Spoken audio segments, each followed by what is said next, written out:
Hello, everyone, and welcome to another episode of CLS Live.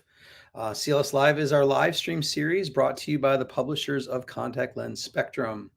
I am your host, Jason Jedlicka, and it's a pleasure to have you join me today for this episode. Each program, I will get the chance to chat with a leader from the world of contact lenses, finding out what's going on in the industry from their perspective with their insights. We'll talk about new and future products, the latest research in contact lenses, worldwide trends in prescribing, etc., and even bring you some updates from the floor of contact lens conferences when we can. With that background to our show, I want to introduce our guest for today's episode. It's an honor to introduce you to Afe Vanderwarp. Afe is both an educator and a researcher, an optometrist and a PhD. So he's got it all covered. He has spent 8 years overseeing the contact lens department at Hogeschool van Utrecht in the Netherlands, then went on to get his PhD from the University of Maastricht, also in the Netherlands. He now runs his own research and education consultancy, Eye Contact Lens, which is based in Amsterdam, which is the wonderful view you get to see behind him, which gives him really unique insights into the world of contact lenses that most of us just can't have this scope of insight into what's going on. He's a fellow of pretty much everything under the sun, on every committee, every board, has adjunct status at half the optometry programs in the world. Just kidding. But seriously, Afe, welcome. And could you please try to accomplish a little bit more with your time?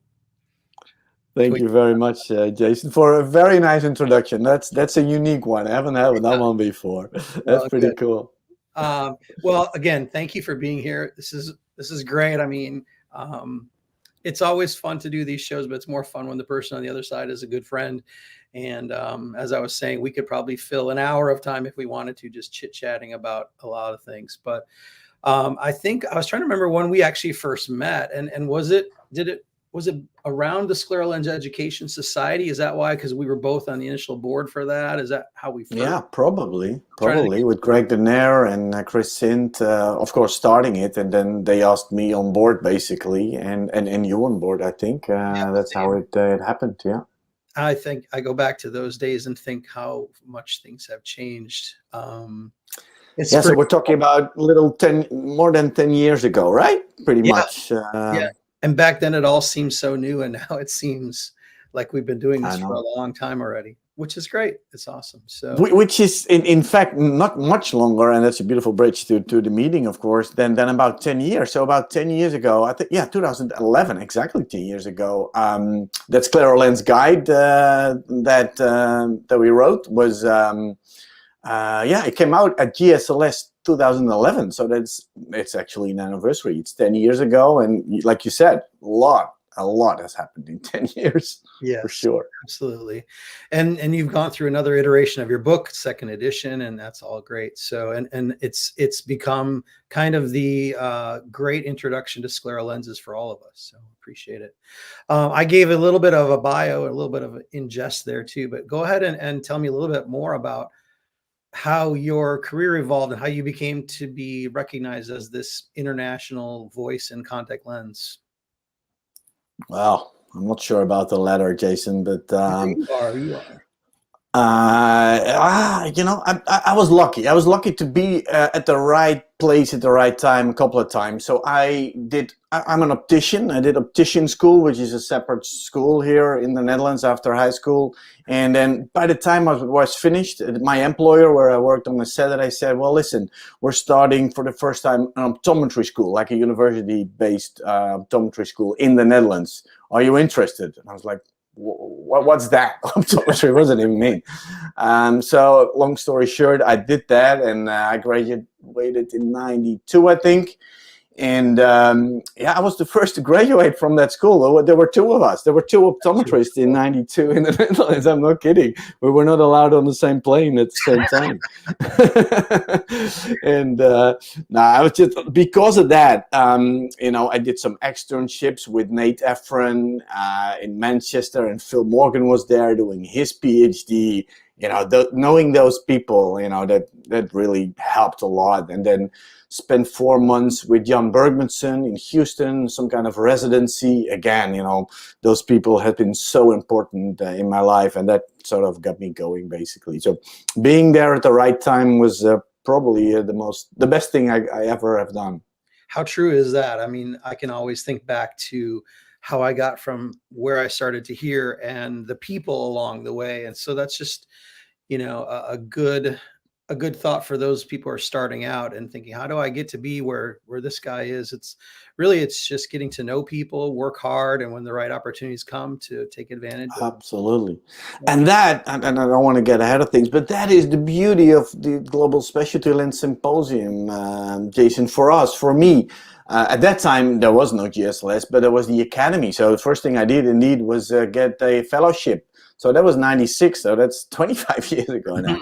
But doing that and meeting international people, that so much helped. And that is what GSLS can be, or will be, for a lot of young people and everybody really that come to Vegas. It's so nice to meet all these people and then get all enthusiastic and, hopefully make a change. Yeah, for sure. And so that's a great bridge to kind of the big topic of today and why we're talking today, and that is to introduce GSLS, which is coming up now in just 2 months.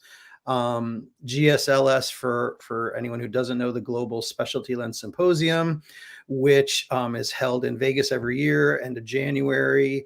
And how many attendees now are we up to? In a typical year before COVID, we were hitting about 1,000 attendees to this meeting, it seems like. Pretty close. Yeah, with if you count in the industry, it's about over 1,200 people on the floor. Mm-hmm. And for me, that is so crucial, Jason, that we have that link between practitioners, educators, researchers, and industry, and certainly not last, certainly not least, because we need each other more than anything else, as you know. So having those people on the floor and having that exhibit almost being the central of the universe at the meeting, with in between literally lecture halls typically, right, and the posters right next door, but in the middle is the exhibit. That's where everybody meets, and that's where we meet each other and we meet industry. And gosh, we need each other. Yeah, and having just come back from Academy, which was awesome a few weeks ago, Academy is a great, like you said, networking opportunity. And yet at Academy, you've got people from every specialty of optometry. And so, 70% of the people there, I'm not going to network with because I don't do what they do. But GSLS is everybody there is someone to network with, because we all have the same passion for contact lenses, and every single person there does what we do. So that's what makes it such a unique. It sounds almost a bit cheesy, and that coming from a Dutch guy says something. But it's a big family. It really is one big family, and I look so much forward to going to Vegas again and meet the big family. Yeah. So, and of course, you're on the planning committee. So when did you get started? How long have you been on the planning committee for GSL? It's been some time now. Long time. So I went to, I don't know if everybody knows that, but it was first the Global Orthokeratology Symposium. It was held in Toronto a couple of times. I went there once. Hit one of those 2 times. First time I went as a pure attender, not knowing anybody, and second time I think I did a small lecture or something, and all of a sudden Craig Norman, and I don't know if everybody knows that, but Craig Norman is the big man, the big motor behind everything, Global Ortho-K, Global Keratoconus, and now Global Specialty Lens Symposium. And he asked me on a committee, and he must have seen something that I certainly didn't see in myself at the time, but they needed an international guy, basically, and because the rest of the committee was and still is US based. So, again, just one of these things to be lucky there at the right time, I guess. But we're talking 2005 now, I think, first time I was on the committee, and that's another really nice thing, Jason, that a beautiful example, I guess, of evolution, right? So we start with Ortho-K, which was hot and happening at the time. And then we kind of transitioned in the Global Keratoconus Symposium I think twice in Chicago, if I recall right. And Yeah, and well, that was hot and happening at that time. I think cross-linking came along. We had corneal topographers, so better ways to diagnosis and better ways to fit corneal GPs mostly, and scleral. So Yeah, I sort of think scratched the surface. that first GKC meeting, there was a lot of emphasis on the medical surgical side. It was really ophthalmology and Right, optometry together.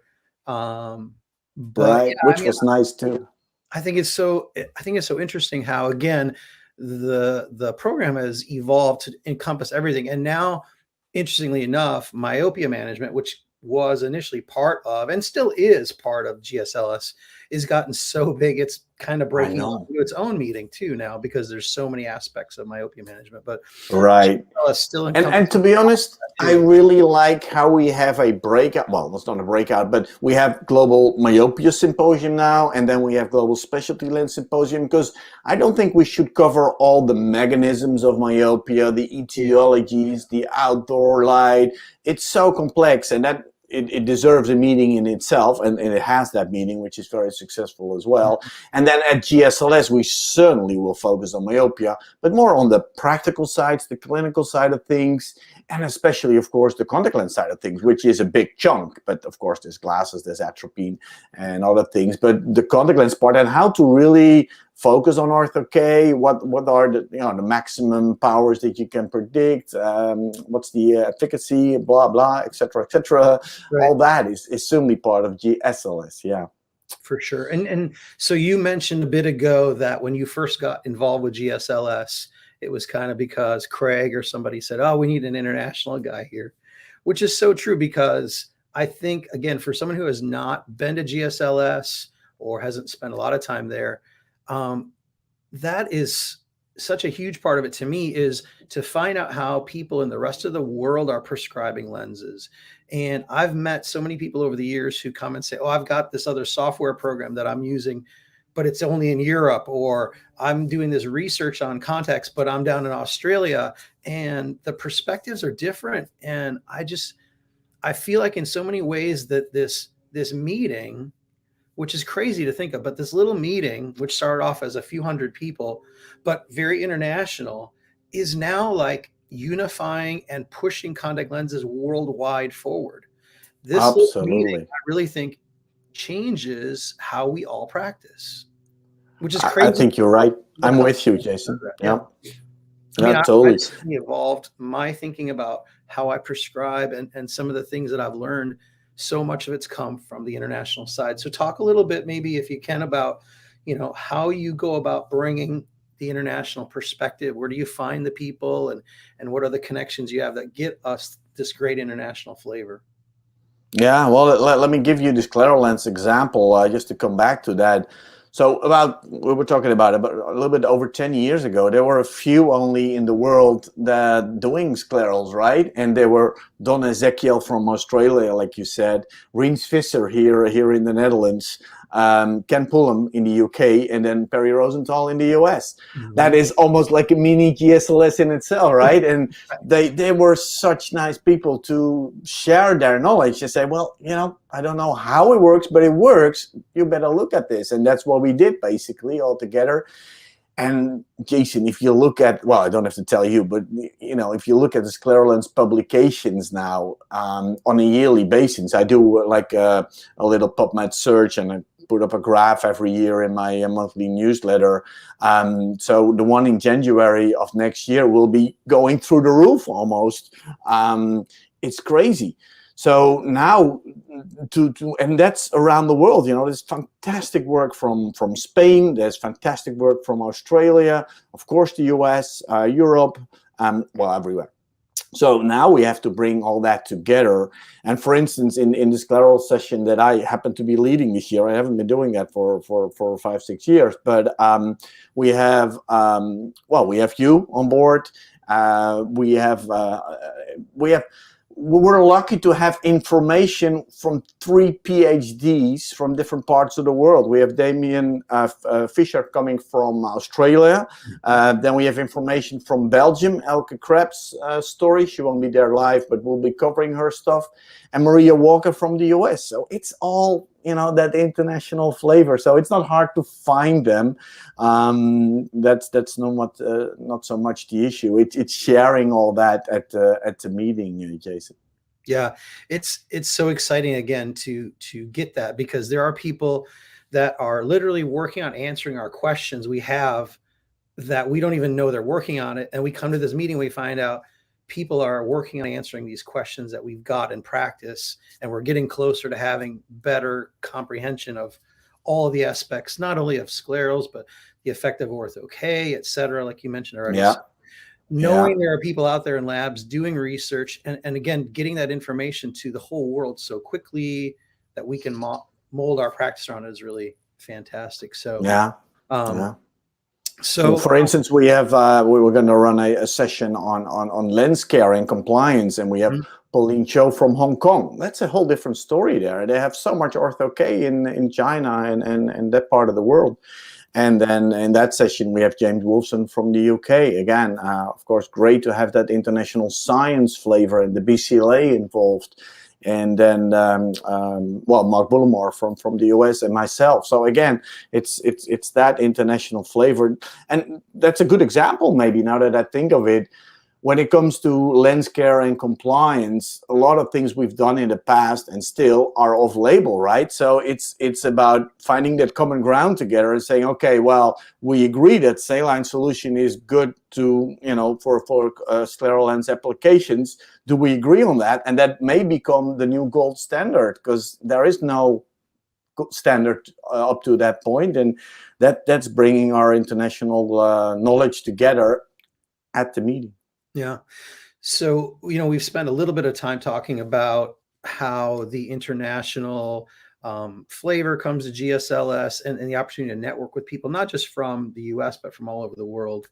And being on the planning committee, looking at the meeting coming up here now just in 2 months, do you foresee, do you guys as a committee have a feeling for what kind of attendance there's going to be in person as opposed to virtual? Are we going to still have opportunity again to network in person with people? How are you looking at the meeting coming up?